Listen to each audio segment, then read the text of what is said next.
우리가 지난번에 에너지 흐름과 물질 순환에서 에너지 흐름 얘기는 어느 정도 했어. 사실 크게 어려울 것도 없고요. 여기는 숫자 싸움입니다. 뭐 생산자, 소비자, 1차 소비자, 2차 소비자 이 얘기는 뭐 다 알 거니까 여기서 기억해야 될 게 이거라서 물질은 순환하고 에너지는 흐른다. 뭐라고? 물질은 순환하고 에너지는 우리 지구는 아침계에 해당합니다. 뭐에 해당한다고? 회색의 아침계 열린 개가 있거든. 회색에는 물질도 에너지도 왔다 갔다 못하는 곳이 회색이에요. 완전히 독립되어 있는 거예요. 그러니까 닫힌 개는 에너지는 들락거릴 수 있지만 물질은 들락거리지 못하면 닫힌 개. 우리 지구가 여기에 해요. 물론 소행성도 있고 로켓도 쏘고 이러지만 소량이니까 열린 개는 물질 에너지 다 들락날락 거리는 겁니다. 오케이? 그래서 물질을 순환하고 에너지는 흐른다. 이렇게 표현을 합니다. 그래서 이 생태계에서 들어오는 거는 에너지야. 물질은 그 안에서 뺑글뺑글 돌게 돼 있어요. 화살표가. 그래서 화살표가 들어오는 것도 있고 나가는 것도 있으면 그것이 에너지다. 근데 나가는 화살표가 없으면 걔는 물질이다. 이렇게 판단하시면 되겠습니다. 생태 피라미드, 에너지 피라미드, 개체수 피라미드, 생체량 피라미드. 여기서 생체량은 몸무게의 합산이라고 보시면 돼요. 그러니까 개체수 곱하기 각각의 몸무게 있지? 그 곱해주시면 환산이 되는 거예요. 보통 우리는 이 에너지 피라미드 가지고 얘기하거든. 에너지 피라미드에서 되게 중요한 거. 일반적으로 상위 단계로 가면 전체 에너지 값은 줄어들 수밖에 없어. 왜냐면 아래 단계 애들을 잡아먹고 올라가는 거거든. 아래 단계 애들을 다 잡아먹어봤자 아래 단계보다 에너지가 많아질 수는 없습니다. 그래서 올라갈수록 적어져야 돼. 에너지 효율은 그래서 계산을 하죠. 에너지 효율은 얘 분의 얘 한 게 1차 소비자의 에너지 효율이에요. 일반적으로 상위 단계로 올라갈수록 에너지 값은 줄어들지만 효율은 일반적으로 증가한다. 하지만 반드시 증가하는 것은 아니라 그랬어. 그래서 숫자가 나오는 단치 에너지 효율을 계산해 보라 그랬어요. 근데 계산이 불가능해? 그러면 상위 단계 애들이 에너지 효율이 좋다라고 생각하라고 했었어. 기억나니? 왜 상위 단계로 갈수록 에너지 효율이 좋다 그랬어? 내가 지난주에 이렇게 했어. 맛있는 거 먹었어. 고기 먹으니까. 흑돼지보다는 고기에 영양분이 많단 말이야. 상위 단계 애들은 육식 위주예요. 상위 단계로 올라가면 육식 위주야. 그래서 에너지 효율이 더 좋아지는 겁니다. 알겠니? 그래서 계산이 안 되면 상위 단계가 에너지 효율이 좋나 보다라고 생각하시고 계산이 되면 반드시 계산을 해라. 시험 문제에서는 상위 단계인데 에너지 효율이 오히려 떨어지는 경우가 더 잘 나와. 근데 반드시 그런 거 아닙니까? 꼭 계산을 하셔야 됩니다. 알겠습니까? 그리고 이런 그림에서 숫자 채우기 잘 나오거든? 평형이라는 개념이 여기서 다시 한번 나와. 들어오는 에너지 총량과 나가는 에너지 총량은 어떻게 해야 돼? 똑같아야 돼. 그래서 여기 보면은 200 들어왔죠? 그럼 얘 에너지율이 앞에 단계분의 현 단계니까 에너지율이 10%가 되는 것이고 200이 들어왔으니까 나가는 게 110, 30, 60 합치면 딱 200이죠? 그래서 저걸 순서대로 쫙 계산하면 다 순서가 돼. 전부 다. 그걸 완성시켜놓고 문제 풀으라는 경우가 왕왕 튀어나오니까 인풋과 아웃풋, 들어오는 양과 나가는 에너지는 똑같다라는 개념을 항상 연구해 주세요. 그 다음에 물질 생산과 에너지 소비. 자, 이거 지난번에 이렇게 설명을 했었어요. 기억나십니까? 네. 요게 뭐라 그랬지? 호흡량. 뭐라고? 오크야. 호흡량은 변해 안 변해? 낮이건 밤이건 똑같아야 돼. 뭐 이파리 숫자가 늘어난다거나 애가 키가 커. 세포 숫자가 변하기 전에는 호흡량은 변한다 안 변한다? 네. 변해. 이때 이 전체량이 총 광합성량이야. 뭐라고? 여기 생산량이라고 써 있지만 생산자니까 식물이니까 생산량은 곧 뭐다? 광합성량이다. 이렇게 보셔도 상관없어요. 그리고 얘가 뭐? 호흡량이야. 그치? 그럼 얘가 순광합성 혹은 순생산량이 된다. 이때 호흡량은 변하더라 안 변하더라? 그런데 빛의 세기에 따라서 총광합성하고 순광합성량은 변했죠? 응? 기억하세요? 이거 잊어먹을라 하면 저 수능이 한 번씩 튀어나오더라고. 자, 요 순광합성량은 전체 양에서 호흡량 빼면 되죠? 그래서 생산자에서도 총 생산량에서 호흡량을 빼면 나머지 순생산량이 될 거예요. 요 부분에 해당하는 양이 되는 거예요. 이 나머지 가지고 우리 생태계를 돌려주는 거예요. 또 순생산량. 그 순생산량은 지난 시간에 내가 뭐라고 설명했지? 피고생이다. 뭐라고? 고생. 피, 먹힌 양, 피식량, 고사량, 낙엽량. 즉 떨어뜨린 거. 그리고 마지막으로 내가 큰 거. 그래서 순생산량이 있어야 애의 키가 크는 거야. 그래서 요 보상점 개념. 무슨 개념? 보상점 개념 알아보라고 했습니다. 이거보다 빛이 세야 식물을 살아남을 수 있어요. 그보다 빛이 약하면 쓰는 에너지가 더 많은 거지. 결국은 어떻게 될까? 죽어요. 보상점은 목숨줄은 붙어 있지만 생장할 수는 없어. 요거는 방포화점이었지? 이건 중학교 때 했던 거니까 이거 하고 이거 보면서 요거하고 연관지어서 생각하셔야 됩니다.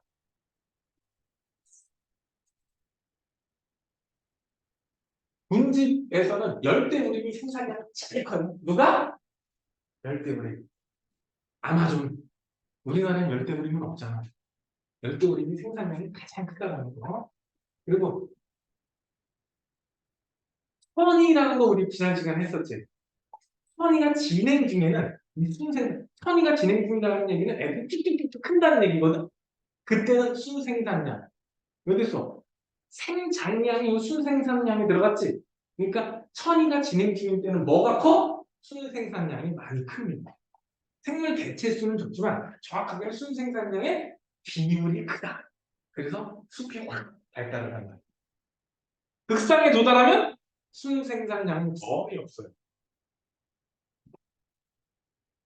그래서 뭐가 생장량이 거의 없어. 생장량이. 그래서 순생산량에서 먹히는 거 있지. 먹히고 낙엽치고 있지. 그거 하면 자라는 양이 거의 없다 싶을 정도로 나타나요. 순생산량이 이 자체도 적지만 극상에서는 더 이상 숲이 크지 않아. 그래서 생장량은 거의 없다. 만든 만큼 그대로 쓴다고 생각하시면 됩니다. 그리고 이제 여기서는 1차 소비자. 누구? 먹어야 된다. 그래서 총 생산량이 아니라 뭐라 그래? 섭식량이라 그래. 먹은 양. 근데 먹었다가 다 흡수하나? 먹고 응하는 우리 몸 안에 흡수된 거 된 적 없는 거라 그랬지. 그러니까 그게 배출량. 배설 아니야, 배출량. 배출량이 나타난다. 오케이? 그 나머지가 이제 우리 몸 안으로 흡수돼서 써먹은 거거든. 우리 몸에 흡수해서 화학 반응에 써먹었으니까 동화량. 뭐라고? 1차 소비자도 누군가한테 잡아먹힐 수 있어 없어? 일단 목숨 지켜야 되니까 호흡부터 해야 되지? 그래서 호흡량 빼. 얘도 잡아먹혀 안 잡아먹혀? 잡아먹혀. 피식량. 그리고 나머지가 생장량이 되는 거예요. 요거 생산자하고 2차 소비자하고 반드시 구분해서 기억하세요. 내신에는 출제 빈도가 꽤나 높습니다. 알람을 주지? 맨날 이게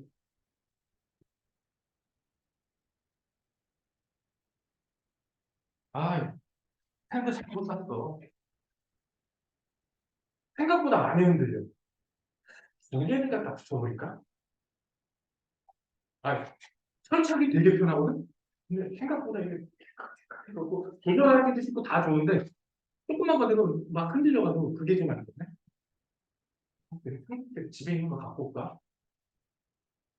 이거 두 개나 있거든요, 지금. 자, 그 다음에 산소순환. 여기서부터 안 했지? 산소순환을 알기 위해서는 여기 책에 제대로 안 나왔는데 우리 1학기 때 지구에 몇 개 권역 배웠죠? 뭐 직권, 수권, 생물권, 기권 이런 거 배웠지? 거기에 탄소가 어떤 형식으로 있는지를 먼저 알아두셔야 돼요. 오케이? 탄소가 그냥 조금은 답변이 있는데 일단 기권에는 CO2 형식이나 에탄 형식으로 보통 많이 들어있어요. 근데 뭐 절대량 이산화탄소 되겠지.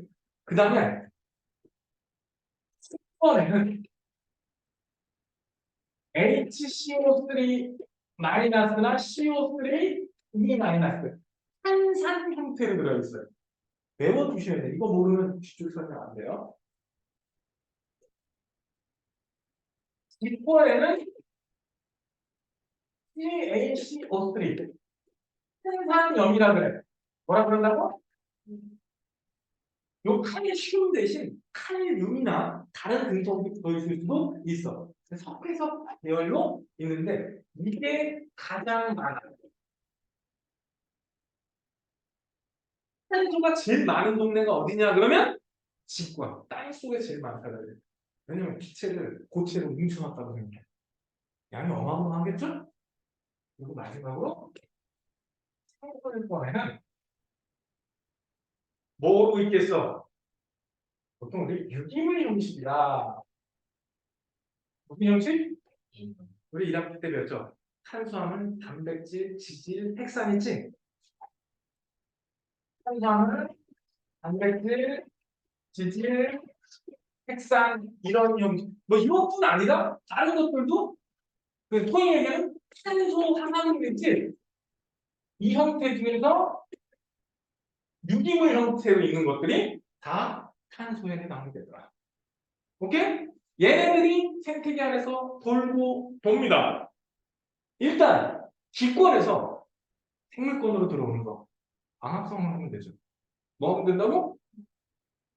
우리 책에 저 1, 2, 3, 4, 5번 여기 밑에 쭉 설명돼 있지? 나는 이 그림만 보고 설명을 할게. 광합성하면 기권에 있던 게 생물권으로 와요. 생물권 안에서는 먹고 먹히는 관계에 의해서 피식과 포식 관계에 의해서 점점 가겠죠. 그런데 생물 중에 호흡 안 하는 놈이 있나 없나? 호흡 안 하는 생물 없죠? 호흡 안 하면 뒤진 거니까. 호흡하면 뭐가 생기죠? 이산화탄소가 생기지? 그래서 호흡하면 다시 생물권에서 호흡을 타고 대기 중으로 빠져나갑니다. 대기 중에 있는 이산화탄소는 물 어딨냐? 물. 물이 없네? 바다에 녹아요. 어디에 녹는다고? 바다에 녹아서 탄산 이온전이 되거든? 얘가 칼슘이라든가 이런 이온을 만나서 가라앉아요. 그럼 어디로 갔지? 직권으로 들어가죠. 물 수권으로 갔다 직권으로 들어가잖아. 그치? 그럼 화산이 뻥 터졌네? 그럼 화산 기체 중에 제일 많은 기체는 화산하면 고체액체 기체가 다 나오는데 네. 기체 성분 중에 제일 많은 게 네. 수증기야. 제일 많은 게 누구라고? 네. 그 다음이 이산화탄소야.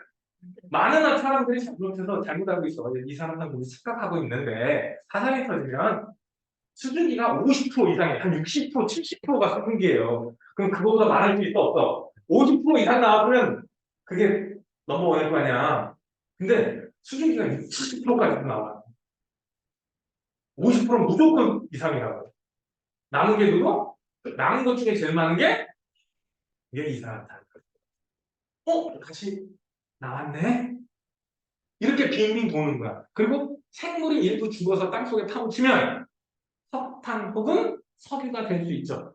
너네 초등학교 때 선생님한테 속았잖아. 식물이 죽어서 화석이란다. 식물이 죽어서 석탄이 됐다. 여기까지는 O. 과학적으로 O. 공룡이 죽어서 석유가 됐다.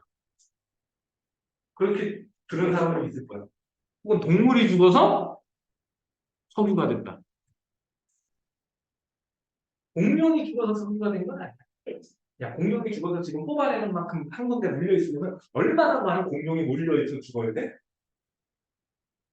그쵸? 상식적으로는 이해가 안 가죠. 대부분은 동물이 아니라 동물성 플랑크톤이 바다였고요. 바다에서 동물성 플랑크톤이 죽어서 가라앉아. 근데 시내에 가라앉으면 잘 썩지 않아. 얘네들이 수천 년, 수만 년을 쌓여. 그게 크게 덮여서 탄화된 것이 석유가 됩니다. 동물이 죽는 게 물론 거기서 뭐 바다 생물 중에서 동물 일부 있을 수 있겠죠. 하지만 거의 대부분은 플랑크톤이지 동물이라고 보기는 힘들다. 거기다가 우리가 캐스트는 석유는 거의 신생대 지층입니다.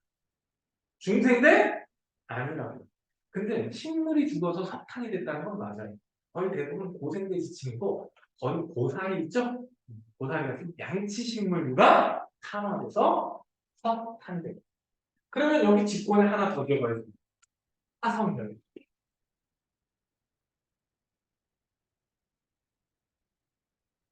탄석유, 천연가스. 탄소에 오케이? 생물권에서 땅속으로 들어오는 걸 누가 캐놨어? 아, 여기서는 인위적이네.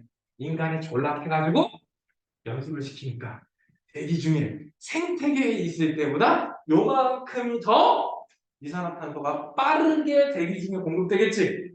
그래서 최근 100년 동안 약 40% 가까운 이산화탄소 증가율을 보입니다. 내가 초딩 때 대기 중에 이산화탄소 0.03%가 그랬거든. 초딩 때 얼마 전에 0.03% 넘었다고 그랬어. 0.05% 가까이 됐다고 그랬어. 그럼 0.03라고 쳐도 불과 30년 만에 30% 이상의 이산화탄소 증가율이 나타나. 어떤 과학자가 그래서 지구 역사 46억 년을 통틀어서 이산화탄소 농도가 이렇게 급하게 변했다. 30년 동안 0.03에서 0.04 얼마 안 되는 것 같지만 퍼센테이지로 보면 어마무시하게 진짜 0.3이 0.4가 됐다. 그래서 지구 온난화가 급격하게 진행되는 원인 중에 하나가 탄소 순환하고도 연관이 있다. 그러니까 온실 효과라는 말 나오는데 온실 효과는 나쁜 거 아니에요. 온실 효과는 좋은 겁니다. 온실 효과가 있어야 지구상에 생명체가 있을 수 있어요. 온실 효과가 있으면 두 가지 이점이 있어요. 첫째, 평균 기온이 상승합니다. 뭐라고? 평균 기온이.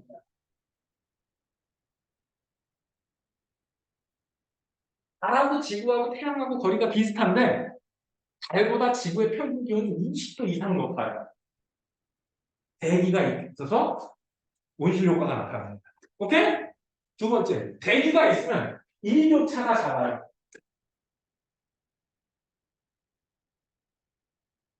달은 해 뜨면 200도, 해 떨어지면 영하 200도, 한 400도가 왔다 갔다 합니다.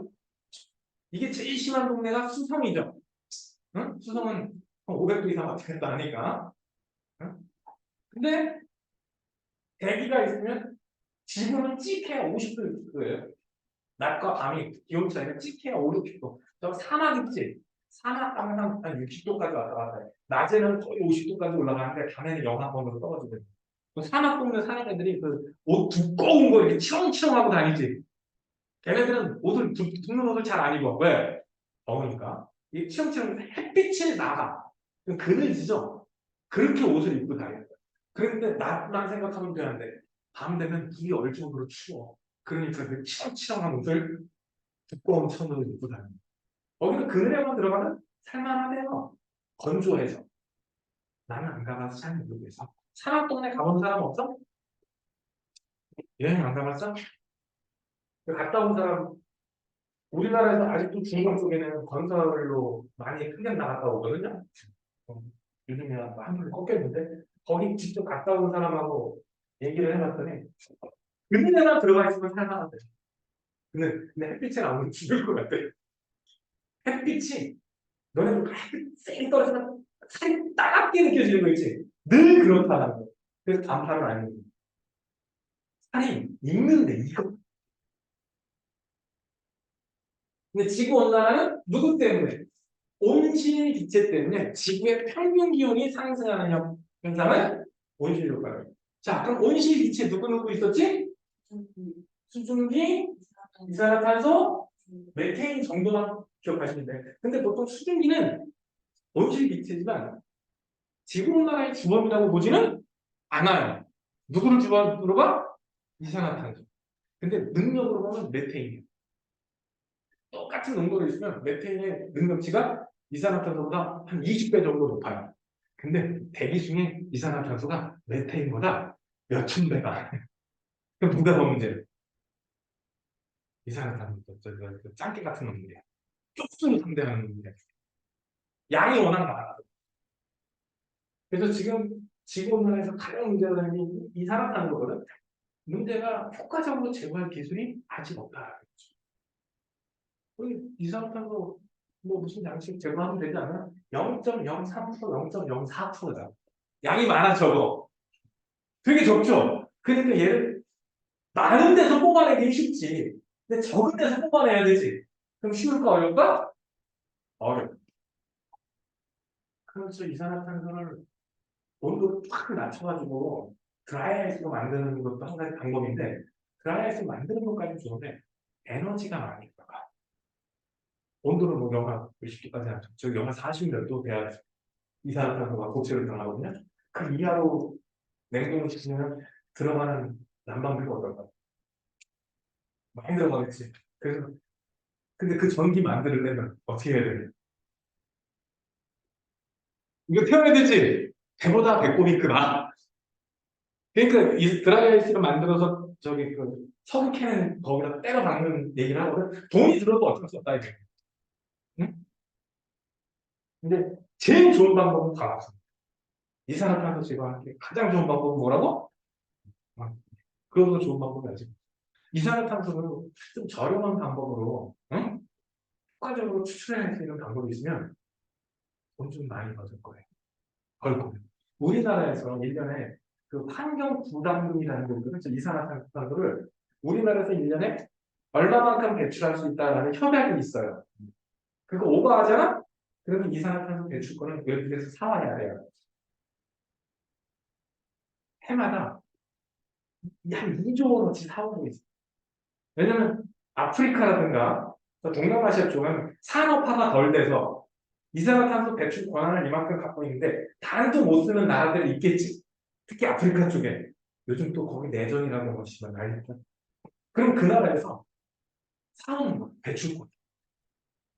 돈 주고. 지구를 이렇게 만든 게 누구 때문입니까? 잘 사는 나라들 때문이잖아. 그러니까 걔네들한테 돈을 주고 배출권을 사고 그 돈이 우리나라는 거의 조 단위로 들어. 그렇다면 이산화탄소를 효과적으로 제거할 수 있는 기술이 있다면 배출권 사올 필요 있어 없어. 정부에서 돈을 조 단위로 뜯어낼 수가 있다는 얘기지. 그치? 다만 그 이산화탄소를 뭐로 바꿔놓지? 내가 봐서 제일 이거는 이건데 이걸로 바꿀 수 있으면 완전 대박이죠. 그렇잖아. 포도당을 만든다고 생각해. 공기중 이산화탄소에서 강제로 과학성처럼 해서 포도당을 만들거나 응? 뭔가를 만들 수 있다. 혹은 어딨냐? 이거 비슷한 거 만들어가지고 응? 뭔가 탄소 관련된 뭔가 제품을 만들어냈다. 이런 거 완전 추대가 아니야? 이산화탄소 제거해서 돈 뜯어내고 물건 만들어서 팔아서 돈 벌는 거. 내가 봐서는 언젠가 분명히 될 얘기거든. 언젠가는. 근데 지금은 먼 나라 얘기죠. 내가 요즘 들어서 좀 열받는 얘기야. 내가 초등학교 5학년 때 무슨 생각을 했냐면 태양광 발전소를 그때 이제 수업 시간에 이런 얘기를 들었어. 햇빛이 지구 대기권 밖은 지구 표면보다 4배가 강하. 똑같은 태양광 전지를 설치해도 전기 생산량이 4배라는 소리를 들었어요. 내가. 나중에 보니까 맞는 얘기를 하고. 그러면 태양광 발전소를 우주에다 지어놓는 거예요. 그럼 우주에서는 24시간 내내 햇빛 받지. 그 전기를 지구로 보내줄 수 있습니다. 24시간 발전해. 거기다 우주는 구름이 끼어안겨. 24시간 내내 일정한 양의 전기를 생산할 수 있다는 얘기 아니에요? 지구에서 태양광 발전의 가장 큰 문제점은 날씨의 영향을 너무 많이 받아서 일정한 양을 생산할지 확인이 되죠. 예측할 수가 없다는 게 그래서 주요 에너지원으로 공급이 안 되는 거예요. 태양광. 근데 우주에 설치하면 될까 안 될까? 거기다 넓이 제한이 있어 없어? 없어요. 근데 거기서 문제점이 딱 하나. 그 전기를 어떻게 지구로? 그래서 그 어린 나이에 생각한 게 전파였어. 전파로 바꿔서 그때는 아직 레이저 얘기가 없었으니까 전기 전파를 바꿀 수 있죠. 거꾸로 전파를 전기로 바꿀 수 있어요. 응? 근데 여기서 마지막으로 걸렸어. 전파는 모든 방향으로 거쳐. 에너지가 다.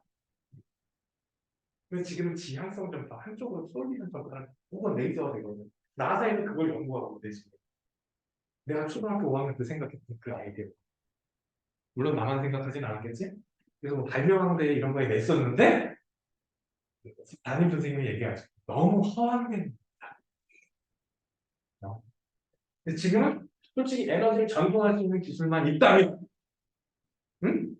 설마 그 대기권과 수천 킬로미터 밖에서 전선을 또 늘어뜨릴 건 아니잖아. 전선 무게만 해도 어마어마하겠다. 근데 레이저라든가 혹은 지향성 전파를 이용해서 에너지를 보낼 수 있다면 도중에 사라지는 양이 꽤 많더라도 지구상의 화력 발전도를 엄청 많이 없앨 수 있지 않을까? 그럼 지구 온난화에 많이 도움이 되지 않을까? 물론 그 근처는 비행기 날아다니다 큰일 나겠죠. 레이저 쏟아지는 데 시고 비행기 날아다니면 큰일 나겠지. 그런 생각을 드는 거예요. 다음 질소순환. 요게 질소순환은 요즘 들으면 좀 잘 설명 안 하는 경우가 많은데 여기는 좀 설명이 돼서 자 질소는 3대 비료예요. 뭐라고? 여기 오른쪽에 비료 얘기 나오네. 비료가 농업에 필요한 비료 이 세 가지 3대 비료가 질소는 단백질의 성분이야. 이건 알고 있지? 그래서 애들이 키 크는 거하고 진짜 연관, 몸집 풀리는 거하고 진짜 연관이 있어요. 오케이? 그 다음에 인산은 씨앗, DNA의 성분입니다. 핵산의 성분이라고. 그래서 씨앗, 우리가 먹는 거 대부분이 뭐야? 종자예요. 씨 성분이라고. 쌀도 그렇고 뭐 다른 것도 그래요. 몸통을 먹는 건 생각보다 적습니다. 그리고 씨 쪽에 에너지가 많아요. 그래서 보통 대부분 종자 위주로 먹거든요. 그래서 필요하죠? 칼륨은 애들 생장, 물질을 흡수해서 크는 거하고 굉장히 연관해요. 삼투 현상하고 관계가 돼서 이 세 가지 비료가 필수입니다. 그 중에 자연계에서 제일 빨리는 새끼가 있습니다. 선생님, 공기 중에 80% 가까이가 질소인데요. 질소는 공기결합, 산중결합하고 있죠. 그런데 생명체가 필요한 10대 원소,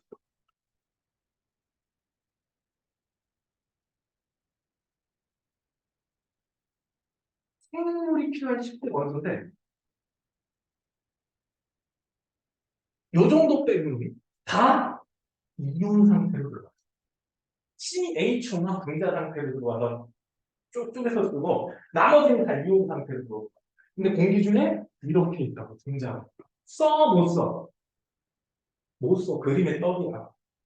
그런데 자연 상태에 일부 이온화된 상태가 있는데 생명체가 가장 쓰기 좋은 질소는 NO3 마이너스 혹은 NH4 플러스 이런 상태의 것을 주로 씁니다. 특히 친구는 얘네들 위주로 쓴다고 보시면 돼요.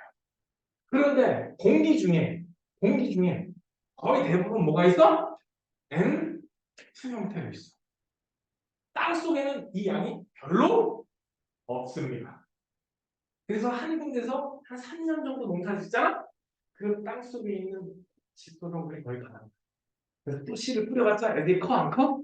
아예 안 커. 그럼 어떻게 해? 1년 동안 그냥 방치를 하면서 거기다 똥 좀 갖다 뿌려놓고 거름 갖다 뿌려놓고 1년 동안 그냥 놀게 합니다. 이런 걸 휴경이라는 거예요. 대충 3년에 1년은 쉬게 돼요. 3년 농사 짓고 1년도 휴게해야 돼요. 3년도 농사가 잘 될까? 여기는 되지만 마지막 세 번째는 영 시원찮을 거예요. 그러면 1년 쉬게 하는 거예요. 오케이? 그러면 전 농지에 적어도 4분의 1은 놀고 있어야 된다. 생산량이 어마어마하게 차이 나겠죠. 그런데 얘를 땅속으로 바로 에너지 마이너스로 꽂아주는 아주 고마운 존재가 있어요. 공중방전이라는 거예요. 뭐라고? 벼락친 거죠? 벼락은 뭐 1.5 기가와트급 되거든? 그래서 그 순간 온도가 1억 도 가까이까지 올라가요. 그래서 얘를 이렇게 바꿔줄 수가 있습니다. 오케이? 이렇게 바꿔서. 근데 이거는, 이거 가지고는 생태계를 돌리기가 너무 부족합니다. 물론 지구 전체를 보면 거의 일주일에 한 번 정도 벼락이 떨어진다 그래. 지구 전체를 보면 일주일에 한 번 이상 벼락이 떨어진다 그래. 근데 최근에 이 근처에 벼락 떨어지는 거 보니까 우리 동네는 별로 안 떨어지는 것 같아, 그치? 그러면 이게 더 부족하겠지? 근데 지구 전체를 보면은 뭐 조금씩은 생긴대요. 그런데 이거를 고맙게도 이렇게 바꿔주는 놈이 있어요. 이게 아조토박터라는 놈들이야. 더 쉽게 설명해 줄게. 질소 고정 세균. 그리고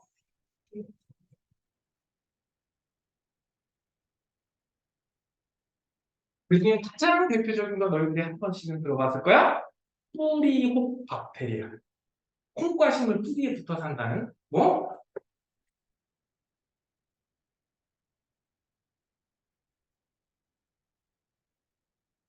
이 질소를 이렇게 바꿔줄 수 있는 애들을 통칭 아조토박터라는 거야. 그냥 얘는 질소를 고정시켜주는 놈이구나. 응? 그 중에 대표 주자 누구? 뿌리혹 박테리아. 얘가 물에 녹으면 바로 암모늄 이온이 돼요.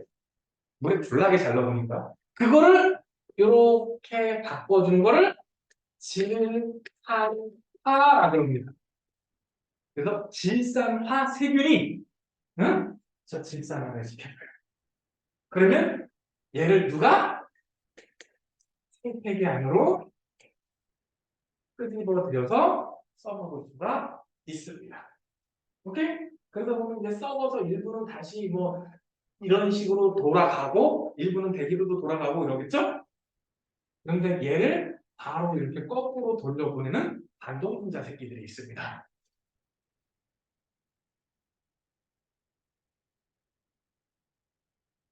해질소화라 그래.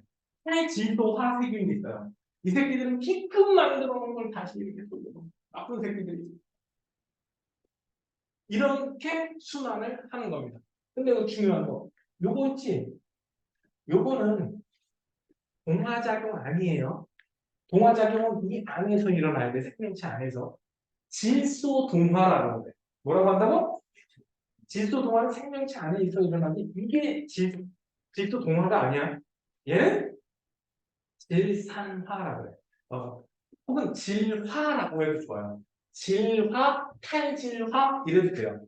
근데 얘는 너희들 교육 과정에서는 질산화라고 돼 있으니까 질산화 세균이 질산화시켜서 생명체가 써먹기 좋은 형식으로 바꿔준다. 이 정도는 암기해 두시면 아주 편합니다. 다른 건 몰라도 요거 질소 동화 아니다. 뭐가 아니라고? 질소 동화는 생명체 안에서 일어나야 된다. 요거는 여러 번 시험 나왔으니까 꼭 기억을 하세요. 요 과정이 질소 고정. 빛으로 떠돌아다니는 거 있지? 그거를 고체 형식으로 바꿔주는 거. 그게 뭐라고? 질소 고정이라는 거예요. 오케이? 우리 밑에 질산화도 나왔네. 얘를 얘로 바꿔주는 거. 탈질화도 나왔네. 나쁜 새끼. 닮은 문제야. 이 어렵게 만들어. 이것도 생태계를 겨우겨우 유지하는 수준밖에 안 돼. 그래서 우리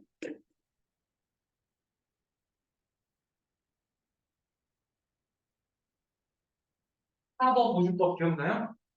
이걸로 비료를 대량 생산했지. 그러니까 농경지를 쉬게 할 필요가 있어 없어? 없죠. 그래서 농업 생산량이 거의 5배 뻥튀기가 된다. 원래 3년 하다가 1년 쉬게 하고 뭐 4년 중에 뭐 1년을 쉬어야 됐죠. 근데 여기 농사가 제대로 되지는 않았을 거야. 그치? 그런데 이제 아 비슷하게 농사가 되는 게 그런 조건이에요. 사실 옛날에도 두엄하고 이런 천연비료 있지? 썼어요. 문제는 난 아직도 기억나. 선생님이 어렸을 때는 동네에서 두엄을 만들었거든?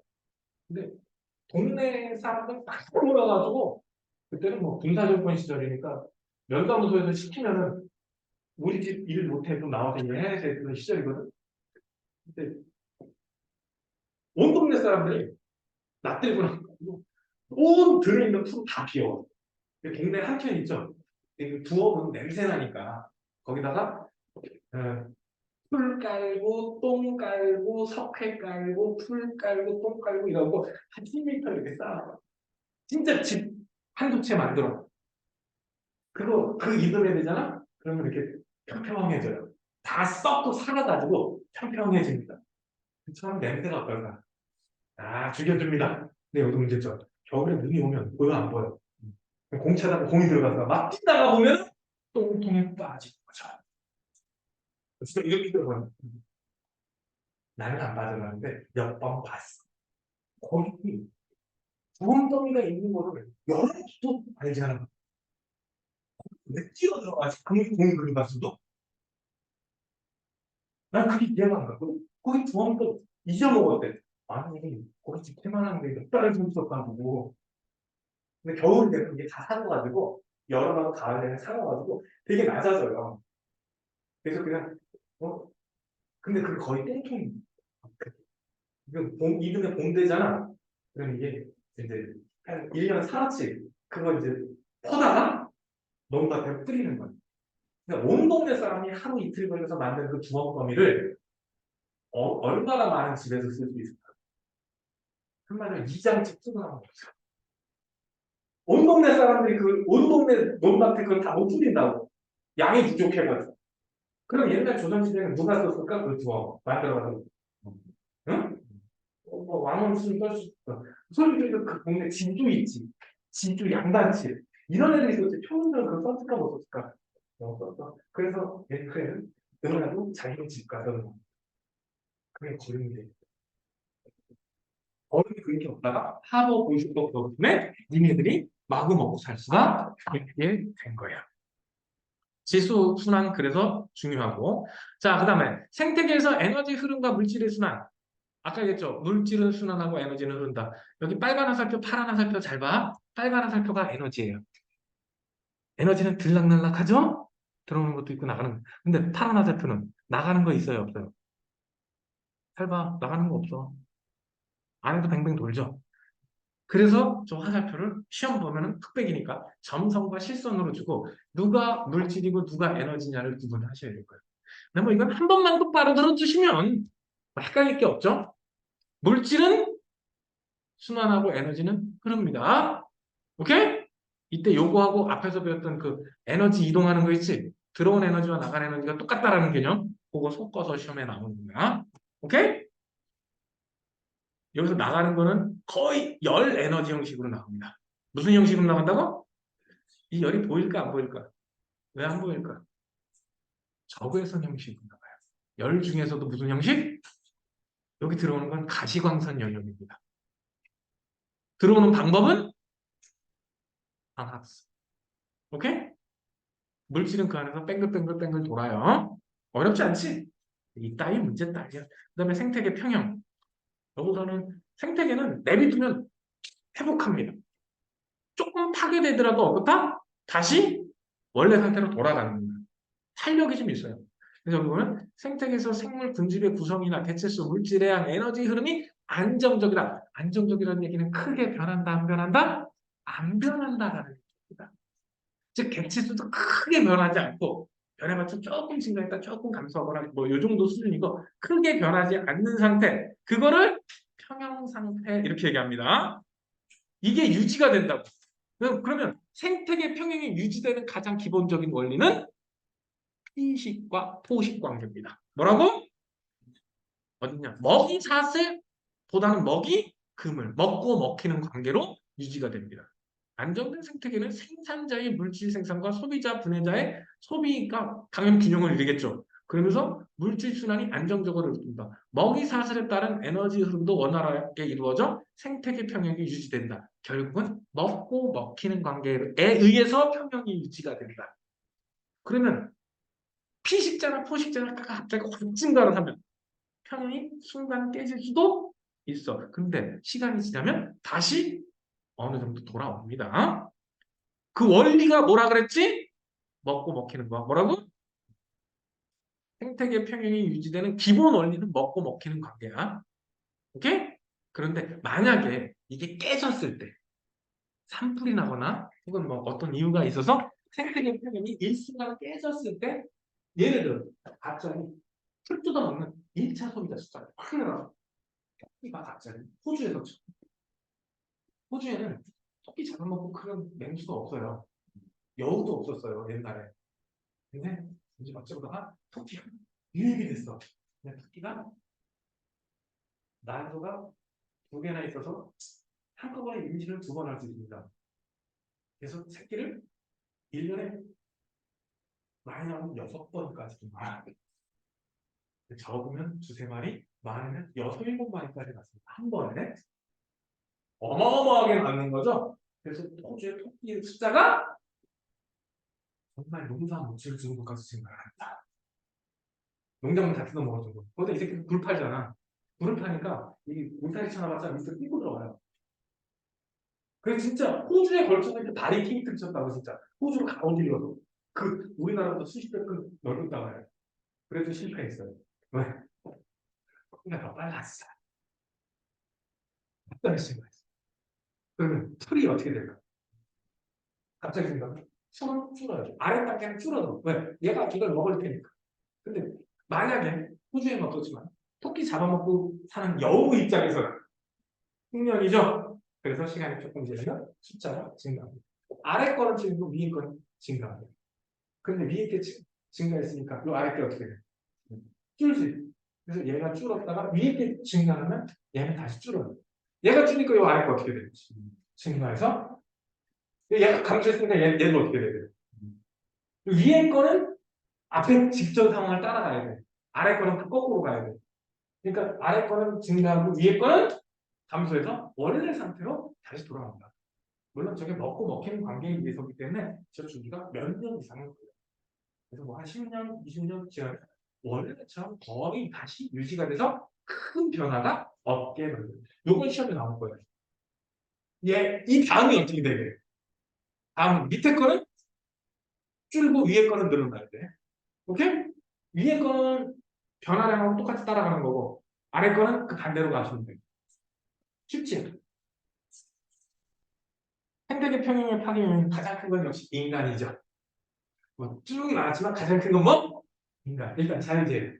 아, 요즘 전 세계적으로 산불이 엄청나게 나오고 있지? 그래서 이것도 나오기 쉽습니다. 산불, 홍수, 강우. 야, 하와이 아주 개작살 같은데? 하와이. 유럽에서도 뭐, 미국도 작년에 뭐 20 며칠 동안 산불이 안 꺼져가지고 막 난리 쳤었잖아. 우리나라도 뭐 산불 때문에 난리 났었고. 인간의 활동, 이게 제일 큰 문제죠.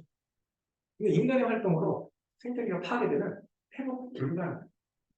아예 땅을 갈아 엎고 완전히 없애죠. 20년 전에 이 동네는 뭐였게? 아, 여기 말고 영통. 20년 전에 뭐였게? 아무것도 없었어요. 내가 20년 전에 왔을 때 있지? 메인도로 주변밖에 없었어. 영통이 그 영통역 그 메인도로밖에 없었고 수지는 더해. 수지에 가면은 그 백화점 있거든요. 뭐지? 백화점도 없었던 시절에 가봤는데 근처에 논밭이었어요. 근데 지금 아예 근처에 논밭이 안 보여요.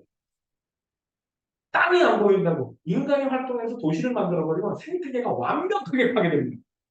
회복 불가능하게 돼요. 인간이 활동. 그리고 이게 제일 문제예요. 그리고 생태계는 가능하면 여러 종이 살고 있어야 건강한 생태계거든. 근데 인간이 개간을 하고 농사를 지었다. 무슨 뜻이지? 생물의 종 다양성이 확 떨어집니다. 너네는 누구만 키워? 풀? 너네 풀 별도로 키워요? 벼만 키우지 나머지는 다 잡초 취급하고 싹 없애버리죠. 종 다양성이 어떻게 됐지? 떨어졌죠. 종 다양성이 낮아. 종 다양성이 낮은 생태계는 불안정한 생태계.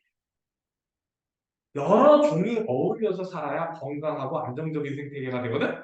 근데 여기서 개발을 한다거나 이러면은 뭐 도로 건설하고 댐 만들고 이러면 생태계가 완전히 샥 사라진다시피 하는 거고, 개발을 해서 뭐 간척하고 이러면 종다양성이 훅 떨어지는 거예요.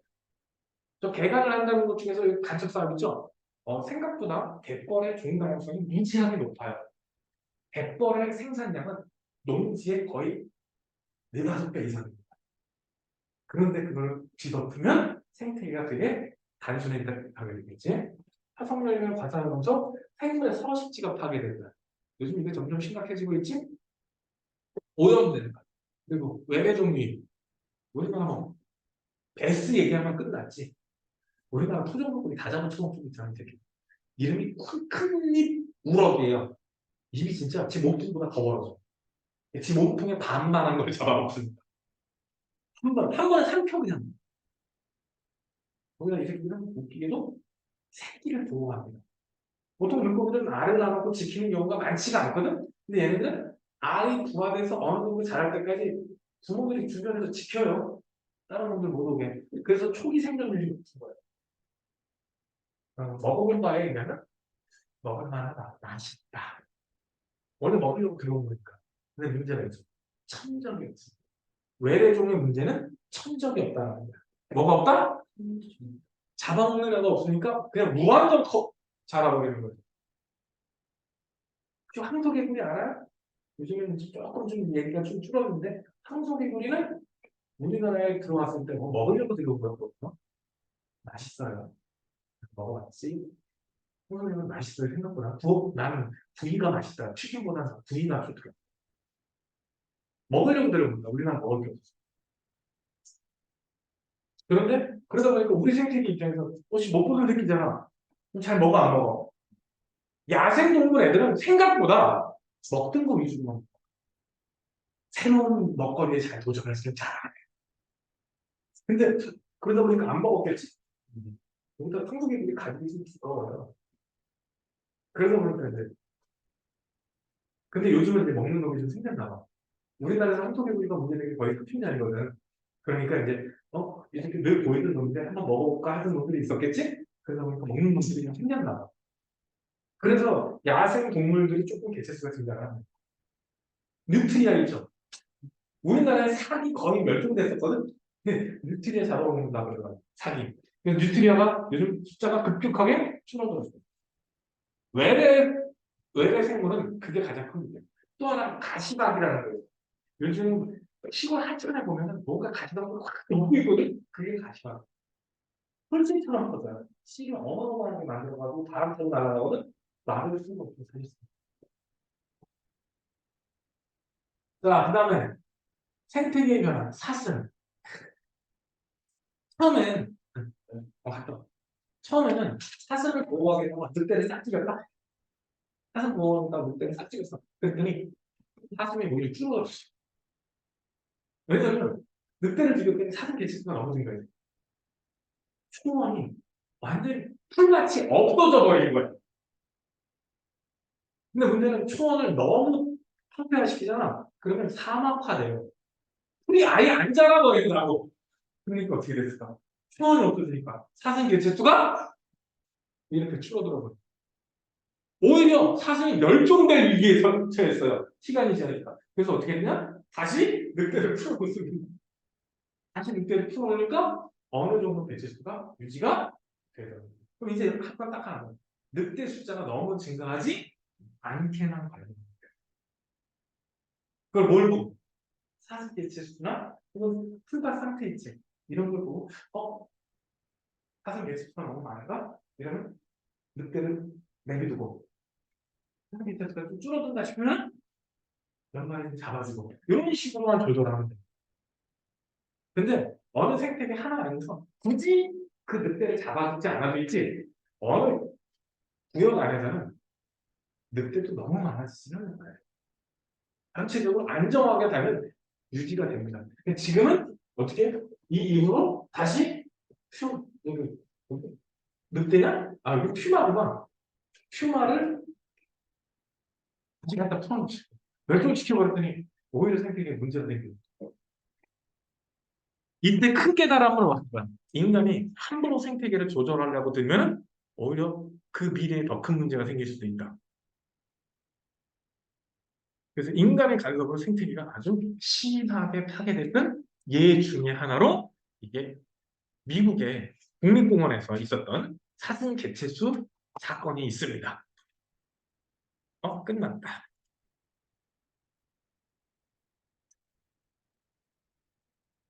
요거 숫자 채우는 거 이렇게 간단하게 나오면 금방 하겠지? 근데 실제는 조금 더 복잡하게 나올 거예요. 여기 가에 들어갈 알맞은 숫자는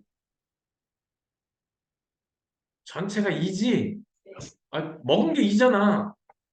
그러니까 가에 들어갈 알맞은 숫자 전체가 2지? 나가고 나가고 그럼 이 아래 화살표는 얼마쯤 될까? 1쯤 되겠지? 호흡으로 0.8, 먹힌 게 0.2니까 여기 1쯤 되겠죠? 이렇게 숫자 계산해야 된다. C가 뭐야?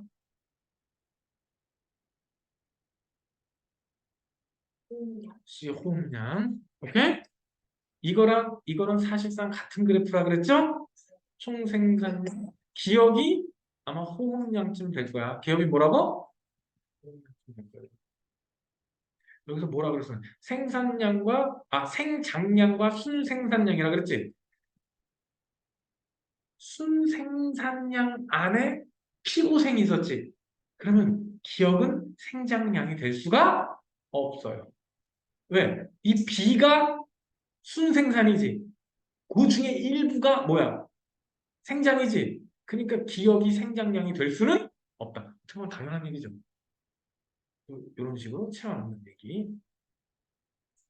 자, 그 다음에 요거는 풀어보세요. 알겠니? 그러면 쭉쭉쭉쭉쭉 여기가 어디가 끝난 거지? 3단원이 완전히 끝난 건가? 4단원 4-1이 완전히 끝났네. 이제 우리 슬슬 내신 대비를 해볼까? 이 정도 끝났으면 됐잖아. 네. 다음 시간에는 생물의 다양성도 조금만 하고 난 원래 4단원 다 끝내고 싶었는데 조금 쉬었다가 네. 자 마지막 단원 생태계 다양성 되게 간단해요. 생태계 다양성은 솔직히 시험 문제는 은근 잘 나오는데 여기는 틀리면 바보지. 수능에 나오면 여기 그냥 점수 딱 먹고 가는 거야. 여기는. 자, 생물의 다양성. 생물의 다양성은 크게 세 가지로 얘기합니다. 생물 다양성은 세 가지로 구분하는데 일단 유전적 다양성. 이거 진짜 중요해요. 뭐라고?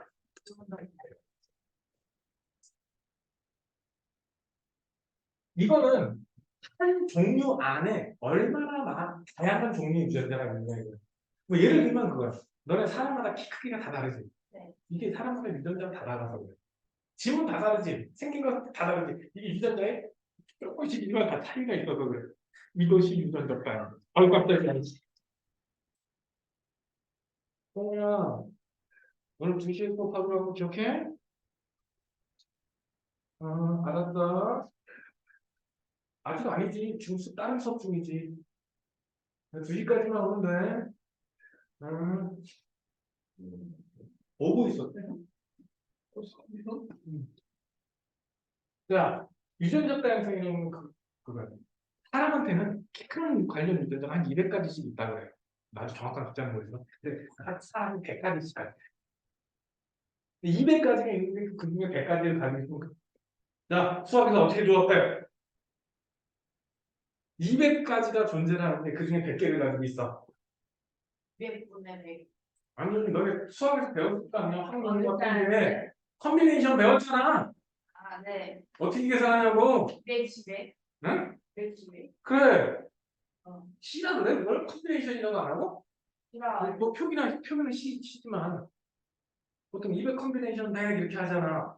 그래서 하면은 뭐 가지수가 나오죠? 네. 어마어마한 숫자가 나올 겁니다. 그 가지수가.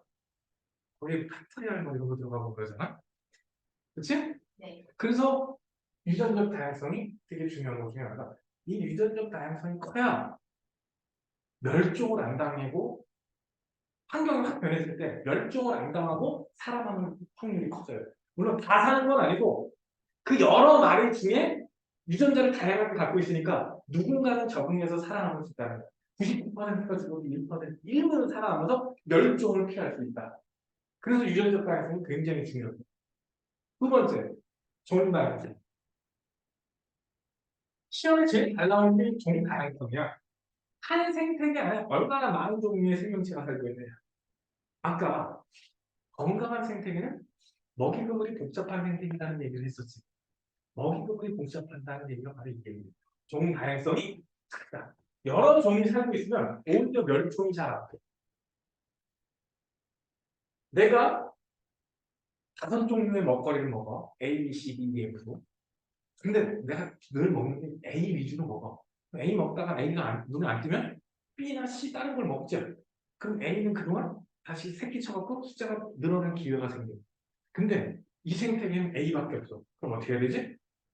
얘가 멸종돼서 잡아먹어야 돼. 그 다음은 나도 멸종돼야겠지? 그래서 종이 다양하고 먹이 공물이 복잡할수록 건강하고 안정적인 생태계가 됩니다. 그래서 종 다양성이 굉장히 중요하고 이런 생물 종 다양하게 살기 위해서는 생태계 역시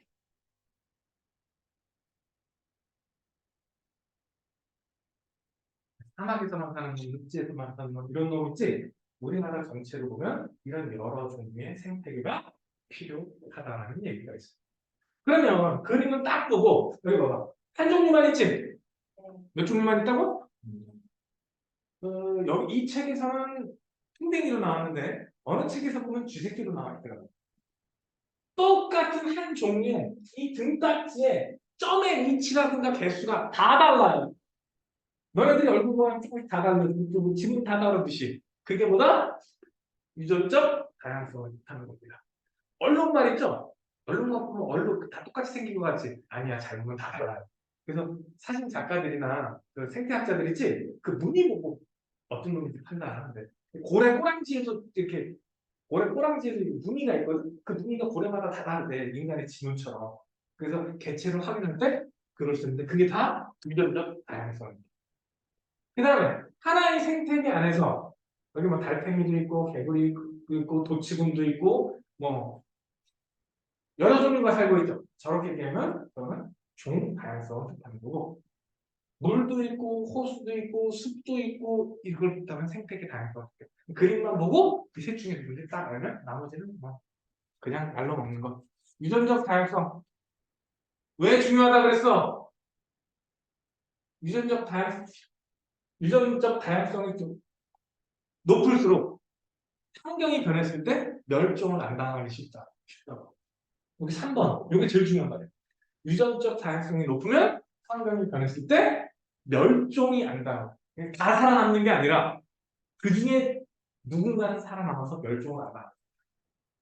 오케이? 그래서 되게 중요한 겁니다. 알겠니? 그래서 뭐 무당벌레, 기린도 기린 점 있지? 그것도 해당하고 얼룩 말할 때 얼룩, 사람의 지문, 얼굴 모양, 키 크기, 피부톤 남자는 뭘까요? 너 혹시 올리브영이나 이런 데 가봤니? 올리브영을 가봤어? 왜? 이거 이거 아, 니거 사러 간 건 아니지 설마? 뭐 외국인으로 너는? 난 저런 거 난 무슨 화장품을 스킨 로션 빼고 사본 적이 없어가지고 요즘은 또 많이 쓰니까 근데 거기 가면 혹시 파운데이션이나 이런 거 봤어요? 니거 사봤어? 립스틱을 난 립스틱까지 바르는 선생님 봤으니까 남자 선생님인데 뭐 화장하고 눈썹 화장까지 속눈썹뿐 아닌데 이 눈썹 아이라인 있지? 그거 그리고 다니는 남자들이 많아. 요즘 그래도 파란 좀 하면 크게 되진 않아. 근데 대부분은 잘 안 하죠. 그치? 근데 거기 가면 내가 처음에 지금은 이해를 하지만 처음 봤을 때 놀랐던 게 립스틱 색깔이 배 요쪽으로 탁 꽂혀 있잖아. 본 적 있죠? 네. 파운데이션도 마찬가지고. 처음에 야 저게 왜 저렇게 많아야 돼 이랬거든. 근데 이것 때문에 사람 피부 톤이 다 달라. 그래서 그거 맞추라는 거야. 옛날에는 내가 너네들 말할 때는 화장품 저 피부 톤 한 몇 가지밖에 없었어. 근데 지금은 거의 맞춤형으로 나오지 않아요? 거의? 그래서 거기서 이거요 이러면 바로 갖다 주는 게 아니라 조합해서 갖다 주잖아요. 너는 어떻게 알아? 안 사본 놈이. 이건 여학생들이 알지. 이거 뭐 색깔 중에 이거요 이러면 거기서 있는 거 꺼내다 주는 게 아니라 응? 조합해서 갖다 준다. 그래서 좀 고급 화장품 같은 경우는 만들어 놓고 파는 게 아니라 언제 받으러 오세요 이러면 그거 주문 넣어서 그 색깔을 맞춰갖고 갖고 오고.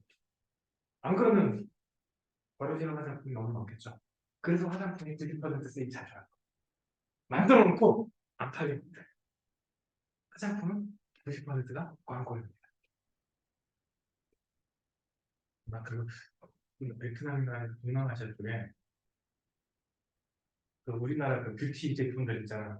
그거 한번 갖다가 팔아볼까 그 생각을 한번 해본 적이 있었어. 근데 내가 아는 게 없어서 도전하기가 쉽은 거야. 그게 우리 피부톤이 있지. 피부톤도 사람마다 다 달라. 이것도 유전적 다양성이 해당해. 우리나라 사람이 요즘은 뭐 백인들보다 더 하얗다며. 그런 얘기 있어요. 요즘 우리나라 사람이 백인보다 더 하얗다고. 아시아인들 중에서 거의 제일 하얀 게 한국 사람이에요. 이유는 잘 모르겠지만. 자, 그 다음에 환경 변화와 유전적 다양성 이렇게 있는데 환경이 변하면 사람이 진화라는 걸 하게 돼요. 뭐라는 걸 하게 된다고? 그러다 보면은 새로운 종이 만들어지게 되거든. 이렇게 환경 변화와 유전적 다양성이 있는데 병작지 A 다양한 감자 품종이 있었는데 일부 감자 품종만 생존했죠. 그렇지? 근데 한 종류. 이게 이제 환경이 변하면 이 중에 여기 덩어리 큰 여기 하얀 감자는 적응 능력이 없었던 거예요. 그 관련 유전자가 없어. 그런데 얘는 한 종류밖에 없지. 그러니까 환경이 변하면 어떻게 돼? 싹 다 멸종당해버려. 이래서 유전적 다양성이 필요한 거야. 결국 요 그림은 뭘 설명한 거야? 생방을 설명하는 그림이 되는 거지. 어렵지 않죠? 그러면 어떻게 유전적 다양성을 유지해야 되느냐? 유전적 다양성을 유지하는 생각하고 이거 앞에서 내가 설명했지? 이가 연대체가 분리되는 거. 2에 23분까지 그리고 교차 그리고 무작위 수정 이거는 지난주에 했었지? 그런 걸로 유전적 다양성. 그래서 유성생식이 무성생식보다 훨씬 적응하기에 유리하다. 이거 우리 앞에 다윈의 진화설 할 때 그와 관련돼서 살짝 얘기를 했었지. 그 다음에 종다양성. 한 생태계 안에 얼마나 많은 종류가 사느냐. 여기 보니까 풍도도 균등도 있는데 전 알가족이 시험 문제는 내지 않고 한 가지만 물어요. A 지역과 B 지역이 있다. 두 지역이 있는데 여기에도 5종 살고 여기에 6종 살아. 이러면 종다양성은 한 종이라도 많은 종이 종다양성이 높은 거예요. 오케이? 그런데 여기도 6종 살고 여기도 6종을 살면 응? 그 다음에는 균등도를 봐요. 이 6종류가 얼마나 골고루 있느냐. 더 골고루 있는 쪽이 종다양성이 높다. 그래서 시험 문제에 나와요. 누가 종다양성이 높냐라고 하면 일단 어느 쪽에 한 종이라도 더 많으면 종다양성이 높은 거예요. 두 번째는 시험 문제 맨날 이렇게 나오겠지. 똑같은 종이 살아요. 그러면 중학교 때 배운 표준 편차라는 게 있어. 수학에서. 표준 편차 알죠? 평균에서 얼마나 떨어져 있는지 그게 작은 놈이 종다양성이 높죠. 그럼 개체수가 비슷비슷하게 있으면 표준 편차가 작죠. 근데 어떤 건 뭐 20마리인데 한 마리, 한 마리, 한 마리, 한 마리 이렇게 있으면 편차가 굉장히 크죠. 이러면 종다양성이 상대적으로 떨어지는 거야. 얘는 뭐 6종이 뭐 5, 넷, 뭐 이런 식으로 있다. 이러면 종다양성이 높은 거고 이렇게 개체수로 크게 차이나면 종다양성이 낮은 거야. 시험 문제 거의 이렇게 내. 거의. 종다양성이 누가 더 크냐. 기준이 두 가지. 첫째 뭐? 종 풍부도. 종류가 더 많으면 종다양성이 큰 거예요. 이게 1차 분류고 종 수가 똑같으면 얼마나 골고루 이루냐. 균등도. 근데 풍부도와 균등도라는 말은 굳이 몰라도 종다양성이 높은 거를 흔적만 내릴 수 있으면 문제 풀기에는 큰 지장 없습니다. 뭐가 있다고? 종다양성에는 풍부도와 균등도. 그래서 뭐부터 본다? 종 숫자가 더 많은 쪽부터 본다. 두 번째는 얼마나 균등하게 있느냐. 그렇게 본다. 어려워요? 시험 문제는 이거 진짜 잘 나와요. 설마 이런 그림 보고 숫자 못 쓰게 나겠지. 다 지역에 몇 종 살아? 네 종 살지? 나 지역도 몇 종 살아? 다 지역은 두 종 살지? 영은 안 산다는 얘기야. 그러면 종 다양성이 가가 가장 떨어진다는 거 알 수 있어 없어? 그 다음에 가하고 나를 비교해야 돼. 다 네 종류씩 살아. 누가 균등도가 높은 거야? 골고루 있잖아. 그래서 가가 종 다양성이 가장 높다. 이렇게 판정하면 돼요. 이게 뭐 너무 어려운가? 이런 것만 냈으면 좋겠지? 이런 것만 내면 너네들 실수 하나만 5등급 나와. 이런 것만 나와. 문제는 공부를 안 한 학생. 저거 보고 뭐라 그래? 씨, 똑같은데 뭐 어떻게 하라고. 응? 그러고 찍겠지. 야, 또 숫자가 비슷한데 이게 높은 거 아닐까? 이러면서 찍겠지. 그래도 맞는 거야. 두 가지 판단. 첫째 뭐? 종 숫자. 두 번째, 균등도. 오케이? 그 다음에 생태계 다양성. 일정한 지역, 즉 우리나라 같은 전체 지역에 생태계가 얼마나 여러 개가 있느냐. 우리나라에 거의 없는 지역 있죠? 사막? 우리나라에 사막은 거의 없죠? 생태계 종류 중에 여기 열대우림이 되게 중요한 게 종 다양성이 가장 높은 지역이 이 열대우림. 어디라고? 그 다음이 갯벌이에요. 열대우림. 갯벌이 생각보다 종 다양성이 무지하게 높습니다. 근데 농경지로 가면 이게 점점 거의 떨어지는 거거든 이게. 농경지로 가면 종 다양성은 무지하게 낮아집니다. 왜? 다 죽이고 한 종류 두 종류만 키우잖아. 나머지는 다 잡초 아니야? 야, 수박밭에 벼 자라면 어떡하니? 수박밭에 벼 자라면 벼 어떻게 해? 벼 버리죠? 안 그래? 그러니까 한두 종류만 키우니까 종 다양성이 엄청 떨어지는 거야. 그러니까 병충해 한번 돌면 어떻게 돼? 작살이 나겠죠? 그치? 그래서 그 병충해 안 생기라고 농약을 더 많이 써요. 그래서 한 군데서 계속 같은 동물만 키우면은 이런 문제가 생겨요. 한 군데서 계속 한 가지만 농사를 지으면 그거와 관련된 병이 해마다 다시 덮쳐온다고. 그래서 몇 년 정도 농사 짓고 다른 거 짓고 이런 식으로 돌려야 돼. 난 어렸을 때 아직도 우리 집 고추 농사 짓는 거 아우 난 5월 5일 어린이날이 고추 심는 날이었어. 아 진짜 5월 5일 어린이날 해 뜨기 전에 나가서 고추 심기 시작했고 해 떨어져야 집에 들어왔어. 그러면 우리 집 식구가 몇 명인데 닭 한 마리 튀겨갔습니다. 그럼 나한테 한 두 조각 돌아와요. 그것만 해도 그게 어디였었는데. 너네 시골 닭집 가봤니? 요즘도 그런 데가 있는지는 모르겠거든.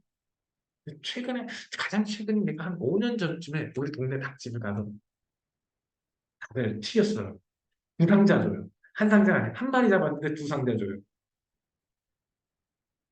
가면 물어요. 어떤 거? 그럼 살아있는 닭 중에 찝어. 저는 그 자리에서 잡아서 털 뽑아가지고 튀겨줘요. 그래서 시간이 좀 한 3, 40분 걸립니다. 대신 맛있어요. 냉동됐던 게 아니니까 맛있고 뼈도 하얘요. 까맣지 않아요. 뼈가 얼었던 녹으면은 튀기면은 뼈가 까맣게 변하거든. 너네들도 아마 대부분 거뭇거뭇해질 거야. 거기다가 분명히 난 닭을 한 마리 시켰지.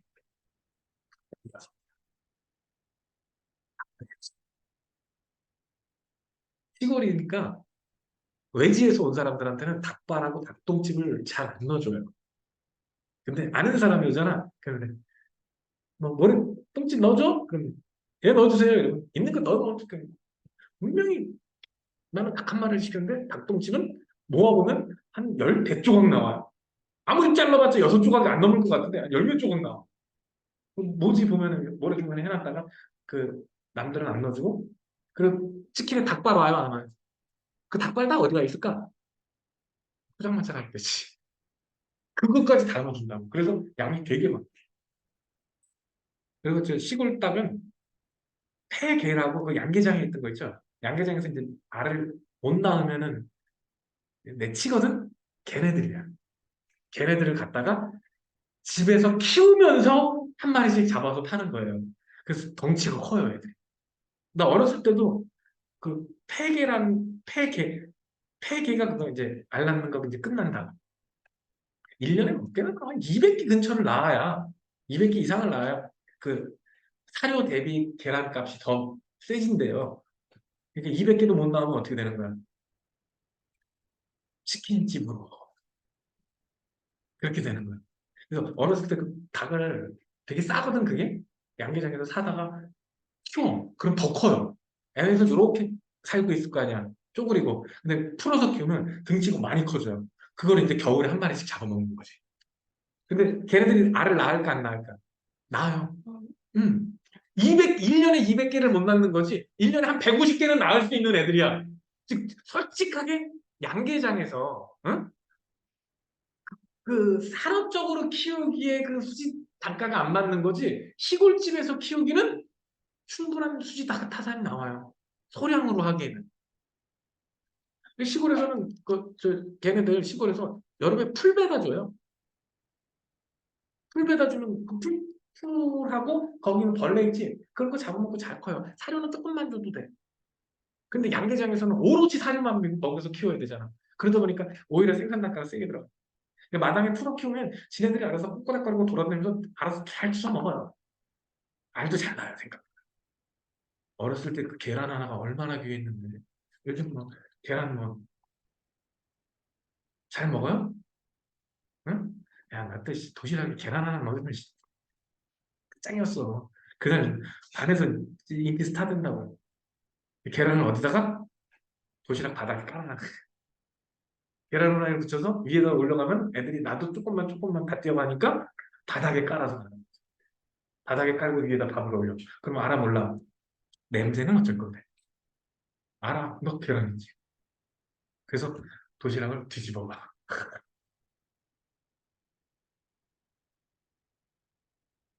근데 요즘은 계란이 너무 흔해졌어. 한번 기회가 되면 저 시골에 읍내라는 곳 있지. 거기 가면 집에 응? 닭이 살아있는 닭이 있는 집이 있어요. 거기 가서 닭을 튀겨봐요. 물론 기름은 별로 안 깨끗합니다. 그런 집의 특징, 기름을 잘 안 바꿔요. 생각보다 갯벌하고 습지가 생각보다 생태계 다양성이 굉장히 높습니다. 이런 것 때문에 이런 거 파괴한다 그러면 환경단체들이 다 들고 일어나는 거예요. 자, 왜 중요하냐? 생물 다양성의 구성과 기능 보면은 생태계가 다양해야 종다양성이 높아지고 종다양성이 높아져야 유전적 다양성도 커지게 됩니다. 이 다양성이 높을수록 생태계는 안정적으로 유지가 된다. 오케이? 자, 그럼 왜 중요하냐? 이렇게 한 줄로 서 있으면 도중에 메뚜기가 찬 거라면 이 얘네들 어떻게 될까? 늘어나죠? 그 후에는 다 굶어 죽어요. 풀이 싹 없어질 거 아니야. 그치? 만약에 내가 농약을 쳐서 메뚜기 싹 죽였어. 어떤 일이 벌어져? 들쥐도 매도 다 굶어 죽겠죠. 그런데 종다양성이 높으면 생태계 평형이 쉽게 깨지지 않는다. 마지막으로 한 줄. 종 다양성이 높고 먹이 그물이 복잡한 게 건강한 생태계다. 오늘 벌써 몇 번째 반복해서 얘기한 거니까 어려울 거 없을 거고. 다양성과 생물 다양성. 야, 왜 종다양성을 주장하느냐? 우리 인간도 생태계의 일원이 아니야. 그렇죠? 그럼 우리도 생태계 떠나서 살 수 있어 없어? 특히 우리 먹는 거 다 어디서 나오니? 공장에서 나와요? 아 옛날에 그랬어. 그 누가 그래? 가르치는 학생. 우리 먹는 거 다 어디서 나와? 했더니 공장에서요. 이렇게 얘기 하나 있어. 너네는 하는 뭐? 너네 벼 알아? 벼? 쌀과 벼의 차이점 알아? 나기 전 어, 나는 가오나 그렇죠. 그리고 자라는 그 식물도 벼라고 부르죠. 그렇지? 그러면 그 벼가 꽃 피는 건 알아요? 벼 꽃 피어요. 그래서 벼가 꽃이 피는데 그 시기가 되게 짧아. 일주일 안쪽에 싹 피어요. 논 전체가. 그때 비 오면 어떻게 될까? 그때 그 한 해 농사 아작나는 거야. 꽃잎이 없죠? 벽꽃은 꽃잎이 없어. 초등학교 때 배웠습니다. 꽃의 기본 구성 요소가 뭐지? 암술, 수술, 꽃잎, 꽃받침 네 가지죠? 이 네 가지 중에 하나라도 없으면 안 갖춘 꽃이라고 초딩 때 요즘 하나 모르겠네. 나 때는 했는데. 근데 벼에는 꽃잎이 없다고. 암술, 수술만 딱 나와요. 뭐만 나온다고? 그게 벼 꽃이야. 내 조카가 그랬어. 쌀나무. 쌀이 나무에서 열리는 거잖아. 쌀나무. 너네 혹시 너네 들어가 봤니? 벽 크는 거 봤어요? 그랬으면 괜찮아. 근데 난 아직도 기억나는 것 중에 하나가 우리 매형 중에 한 분이 완전 서울에서만 사신 분이거든. 시골 여행도 거의 안 해보신 분이거든. 소가 사람 무는 줄 알아. 소도 사람 무냐고 물어봤단 말이야. 근데 소가 사람 물까 안 물까? 아니 뿔로 들이받지. 문다라는 소리는 못 봤어요. 근데 들이받지. 왜 그럴까? 못 봤으니까 그래. 벼도 마찬가지. 그 얘기를 왜 했냐면 우리 인간도 분명히 생태계의 일원인데 너무 관심들이 없어서 그래요. 특히 먹는 거 위주로 얘기했는데 우리 의식주라고 그러죠. 사람이 사는데 필요한 게 의식주죠. 그중에 먹는 거 다 어디서 나와? 생태계에서 나와요. 생태계에서 나오는 거 아닌 거 얘기해봐. 뭐 있어요? 라면? 운석을 먹어? 돌멩이를 먹어요? 응? 그래서 생각해봐. 먹는 것 중에 생태계에서 나온 게 아닌 게 뭐가 있어? 없지 않아요? 네. 다 생태계에서 나와요. 근데 솔직히 지금 가장 문제 중에 하나가 이제 바나나 같은 거거든. 여기서 이제 순서대로 할게 그냥은. 여기서 의식주에 필요한 각종 자원을 일단 나옵니다. 여기서 식량, 옥수수, 의복. 너네 입는 옷 중에 면재질 아직도 많죠? 거의 대부분이 자연계에서 얻어낸 천연 섬유가 많아요. 물론 합성 섬유도 많죠. 근데 아직은 막그 주택 재료는 대부분이 이제 기본 틀은 철근 콘크리트로 짓지만 그 내장재나 이런 건 다 어때? 천연 재료죠? 목재 이런 거. 그리고 의약품 중에 상당수가 천연 추출물이에요. 거의 대부분이 천연 추출물이라고. 알약으로 정제해서 나오니까 무슨 합성의약품인 줄 착각하는 경우 있는데 물론 합성의약품도 일부 있습니다. 하지만 거의 대부분이 자연 상태에서 나는 식물에서 그 성분만 뽑아내는 거예요. 그걸 그대로 버무려서 달여 먹으면 한약. 그 성분 중에 한 가지만 딱 뽑아서 알약으로 만들면 그게 우리가 알고 있는 양약이 되는 겁니다. 그래서 한의사들이 되게 억울해요. 한의사 5천 년 역사 동안 이 풀 저 풀 뜯어 먹어보면서 어떤 병에 좋다라는 성분들 있는 거 뽑아내. 근데 서양의학에서 그 한약 재료를 연구해가지고 엄청 많은 종류의 약을 만들어줬어요. 그러면서 서양의학은 한의학을 되게 무시합니다. 우리나라 의사들 중에서도 한의학 하는 사람들 다 의사 취급 안 해요. 그런 사람들 되게 많아요. 새로운 형질을 갖는 생물을 개발하는 데 필요한 유전자. 자, 지금은 가장 대표적인 게 혹시 골프 배운 사람이니? 골프장 가면은 잔디가 세 종류로 구분이 됩니다. 러프가 있고요. 그림이 있어요. 그리고 그 홀컵 주변 있죠? 그 주변 거기 또 특별 관리됩니다. 그래서 보면 잔디 질이 좀 다르대. 나는 솔직히 그린하고 러프밖에 구분을 못 하겠거든. 근데 거기 잡초크면 돼요, 안 돼요? 안 되죠. 특히 그린 부분은 잡초 있으면 안 되죠. 근데 토끼풀 같은 거 자라면 어떻게 될까? 자라는 속도가 어마무시하단 말이지. 토끼풀 한 번 번지면 요만한 거 자라는 거 나무도 몇십 개 가보면 이만큼 번져 있어. 자라는 속도가 워낙 빨라가지고. 그러니까 어떻게? 어마어마한 제초제를 뿌립니다. 근데 잔디는 풀 아니냐? 잔디도 죽으면 돼, 안 돼? 그러니까 잔디에다가 제초제 내성 유전자를 집어넣는 거야. 그러면 잔디밭에다가 제초제 뿌리면 누구만 죽어? 잡초만 죽어요. 누구만 살고. 그 한 종류 잔디 있지? 그것만 빼고 나머지 싹 죽어. 요즘 웬만한 골프장은 다 그 잔디 갖다 씁니다. 관련 유전자를 갖다 집어넣습니다. 이렇게 병충해에 강한, 응? 병충해에 강한 그런 농산물을 만들어낼 수가 있죠. 그리고 우리나라에 사람이 일일이 들어가서 잡초 제거하고 그러죠. 근데 미국 같은 경우는 비행기로 약 뿌립니다. 비료 뿌리고 비행기로 약 뿌립니다. 사람은 심을 때, 수확할 때만 들어갑니다. 나머지 거의 안 들어가요. 왜냐면 우리나라에 좁은 면적이지만 걔네들은 뭐 또 엄청 넓은 면적을 그래서 이것 좀 야 3분만 그러다 보니까 이런 내성 유전자 같은 걸 자꾸 집어넣는데 그 유전자 어디서 났어요? 합성하는 게 아니라 있는 걸 복제해서 집어넣는 겁니다. 그러려면 그런 유전자도 갖고 있어야 돼 말아야 돼. 그러려면 그 유전자를 갖고 있을 수 있는 놈 이런 종류를 어떻게 다양하게 확보할 필요가 있겠죠. 그게 유전적 다양성과 종다양성하고 연결이 돼요. 새로운 형질을 갖는 생물이요. 근데 문제는 이런 생물을 GMO라 그러죠. Genetically Modified Organism. 유전자 조합, 유전자 재조합한 거 이렇게 생각합니다. 근데 요즘 이런 거 아닌 게 별로 없어요, 사실. 그래야 농사짓기 편하고 대량 생산할 수가 있으니까. 생태계 관광 자원은 뭐 더 얘기할 것도 없겠죠. 뭐 심리적 가치 낸데 별로 이거는 마음에 와닿지가 않아요. 오늘 배운 것 중에 제일 중요한 거는 첫째, 생태계 다양성, 종다양성, 유전적 다양성. 그럼 이 4번 그림은 뭘 뜻할까? 유전적 다양성을 뜻하겠지? 그리고 여기서 누가 종다양성이 더 높다? 첫째, 한 종류라도 많은 거. 둘째, 골고루 있는 거. 알겠지? 그러면 오늘 끝. 야, 다음 시간에 내가 준 거 있죠? 아, 완전한 시험 범위까지 좀 다 풀어봅시다. 오케이? 네.